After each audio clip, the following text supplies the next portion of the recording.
Concept ఏంటిది direct selling లో అంటే, కంపెనీ కొన్ని ప్రొడక్ట్ తయారు చేస్తుంది, మనం కంపెనీలో ఫ్రీగా జాయిన్ అవుతాం, మనకు నచ్చినటువంటి ప్రొడక్ట్లు ఒక 4, 2, 3 కొనుక్కొచ్చుకుంటాం, ఇంట్లో తెచ్చుకొని వాడుకుంటాం, ఒకవేళ నచ్చకపోతే రిటర్న్ చేస్తాం, బాగుంటే మన ద్వారా 10 మందికి అదే ప్రొడక్ట్ చెప్పి ఒక మంచి టీమ్ తయారు చేసుకొని అడ్వర్టైజ్మెంట్ కు మధ్యవర్తులకు ఇచ్చేటువంటి డబ్బుని వెస్టీజ్ ద్వారా మనం తీసుకుంటాం. దీనిలో మోసం ఏడుంది కాక?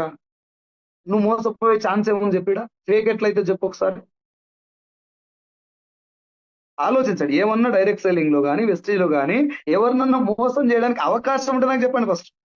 నువ్వు నేను జాయిన్ అయిపోయి నీ సబ్బు నువ్వు నా సబ్బు నేను రుద్దుకోవడమే వెస్టేజ్. నీ ప్రొడక్ట్ నువ్వు నా ప్రొడక్ట్ నేను వాడుకోవడం. సార్ ప్రొడక్ట్స్ ఏమైనా పర్మిషన్స్ ఉన్నాయా, ఈ జెన్యున్ ప్రొడక్ట్స్ అయినా అనుకుంటే ఈచ్ అండ్ ఎవ్రీ ప్రొడక్ట్ కు సర్టిఫికేషన్స్, పర్మిషన్స్, ఎవ్రీ సర్టిఫికేట్ ఉంది. myvesties.com అనేది మన అఫీషియల్